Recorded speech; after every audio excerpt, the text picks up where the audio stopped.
Stop the World!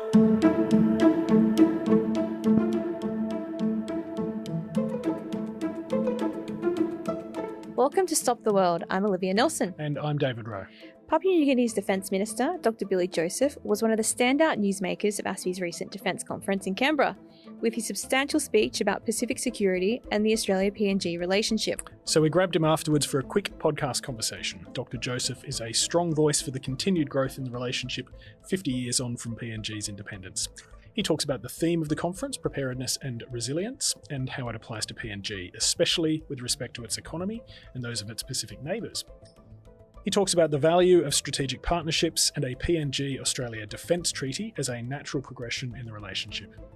He also shares his reflections on the recent Shangri-La dialogue in Singapore, Russia's war against Ukraine, and the risks of conflict in the Indo-Pacific. It's a short episode, but we certainly appreciated Dr. Joseph's visit and the time he spent here with ASPI. Enjoy the episode. Welcome to Stop the World, everyone. I'm David Wroe, and I am here with Papua New Guinea's Defence Minister, Dr. Billy Joseph. Minister, thanks for coming on the program. So, you're here for ASPI's 2025 Defence Conference. Thanks for coming to Canberra. The topic of the conference is, of course, preparedness and resilience. So why don't we start with that? Just talk a bit about what preparedness and resilience means for the Papua New Guinean defence and security, now obviously beyond the military to all sorts of other threats and risks that PNG faces. Thank you, David. Papua New Guinea is part of the Pacific Islands Forum, Millennium and Spirit Group, and very close to Australia. We do understand our space in the highly contested Indo-Pacific region. And so in that context, preparedness and resilience comes into play, in which it is not straightforward a security question. It is a question that has other underlying and underpinning issues with economy, like you said, with disaster, and internal policy in each of those countries, and then the national security issues. So as a country, and one of the most important matter or issue that needs to be considered is the economy.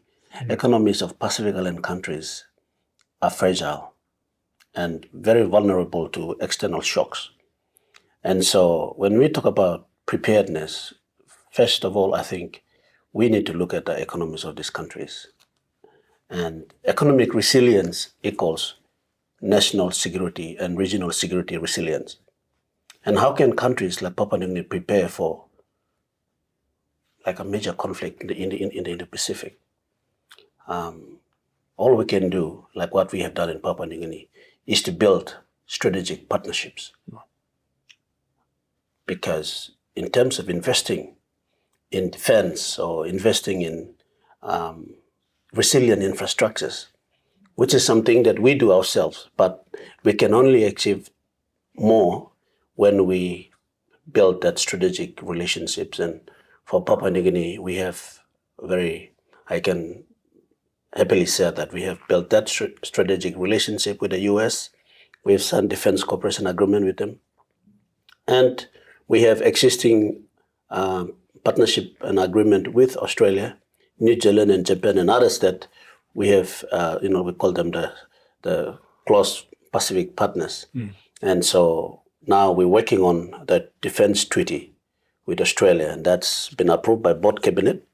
And thus are, in my opinion, what we have done to build that strategic partnership as part of our defense and preparedness for whatever comes, whether that be natural disasters or any conflict in the region, is to tell everyone and build partnerships so that they know where we stand. Mm-hmm.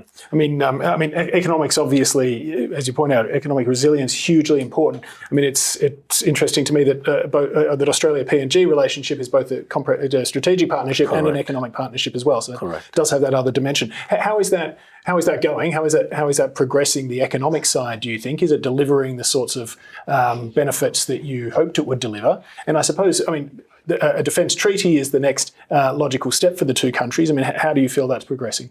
That's a very important question, because you see the 50 years of relationship that we've had with Australia and our closeness and our shared values has progressed to where we are now. And now we're talking about an 18th NRL team, for an example. Or we're talking about direct funding.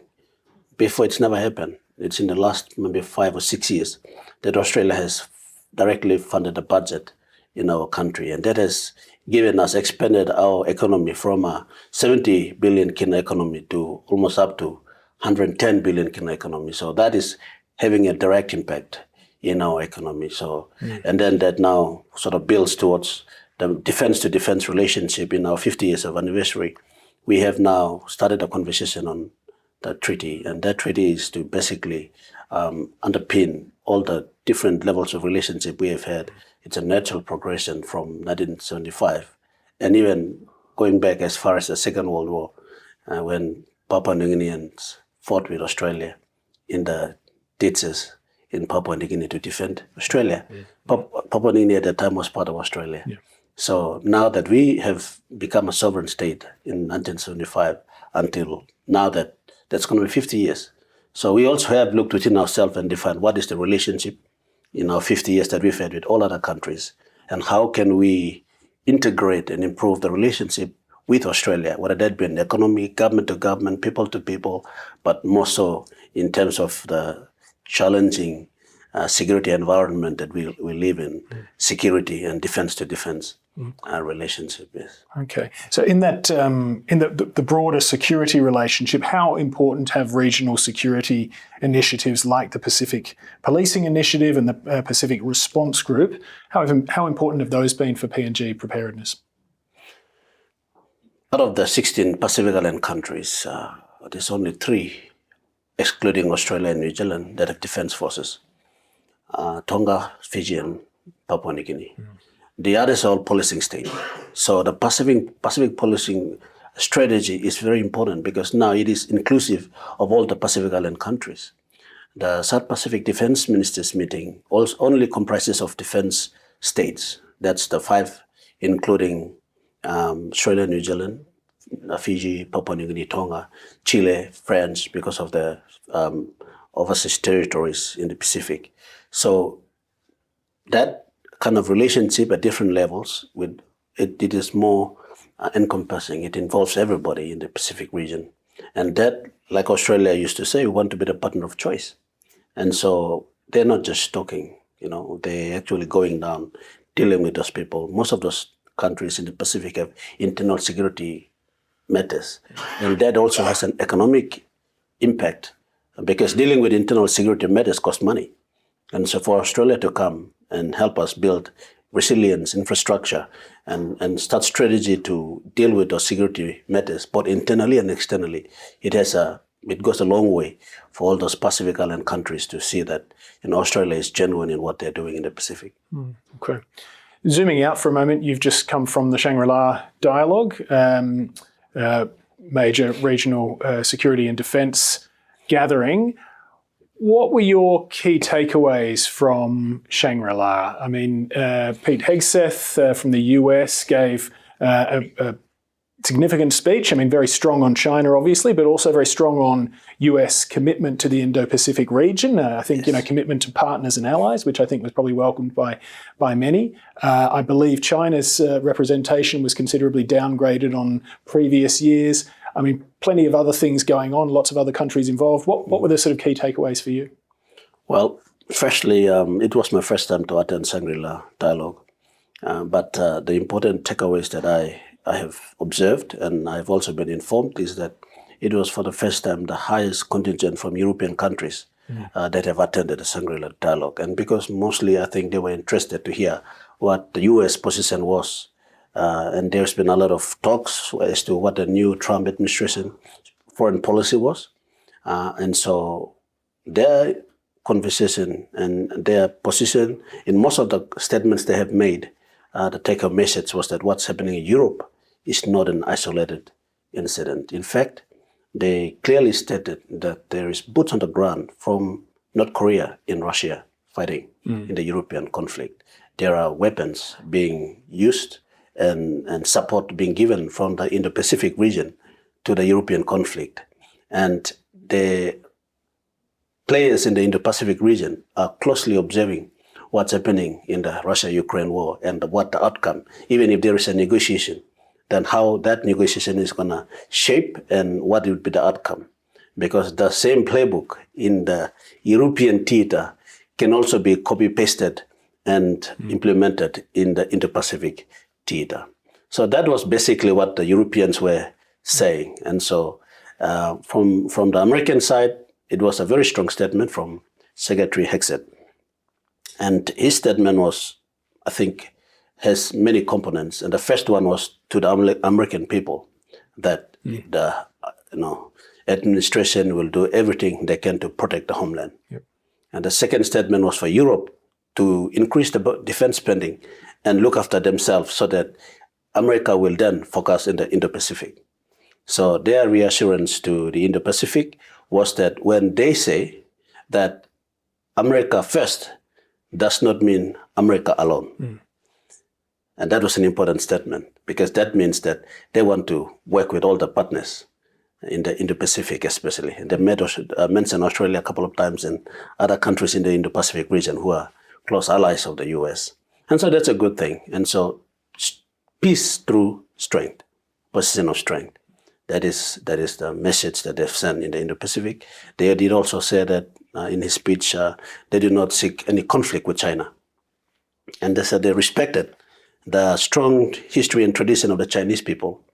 And they do not see a regime change or want a regime change in the political structure of China. I think those were important messaging to the politicians or the government of China, but also the Chinese people. And therein lies the hope that there is hope for peace in the Indo-Pacific region, which is what everybody wants and everybody needs. We don't want any conflict in the Indo-Pacific region. But it is concerning for small countries like Papua New Guinea.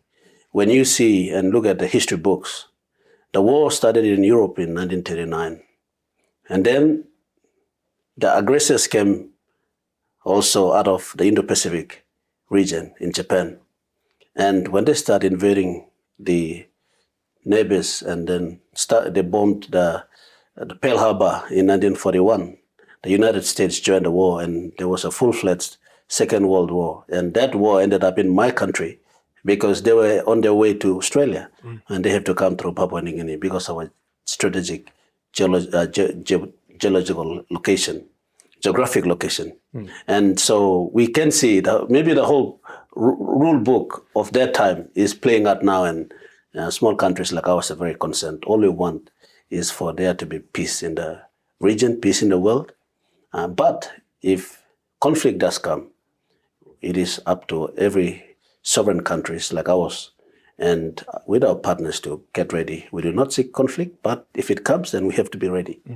So obviously very important resonances for a country like PNG. You mentioned in the conference during your remarks in there, you used, I think, what is an Indian analogy originally, that when elephants fight, the grass gets trampled. We want to make sure that that we're not all trampled beneath fighting elephants, referring to two large strategic powers. What do you see as a role for other countries? And we'll finish up after this. It's a good one to finish on. But obviously, PNG and Australia have a very strong bilateral relationship. What do you see as a useful role, perhaps even stemming from existing relationships like PNG Australia, for countries like Japan or India, or others from the region, for greater involvement to perhaps just provide some additional kind of strategic stability to Oceania? Well, we need to keep talking, and dialogue is the only way. Where we come from, when we have issues, we sit down and we talk. And it was disappointing for the Chinese side not to be present at the Shangri-La dialogue. But many different forums exist for those dialogue to happen. So countries like, for example, India, Japan, and other countries in the Pacific, especially the ASEAN countries, need to be a voice for peace and for dialogue and diplomacy. Because use of force should be the last resort by anyone. And we are observing the whole rule book after the Second World War.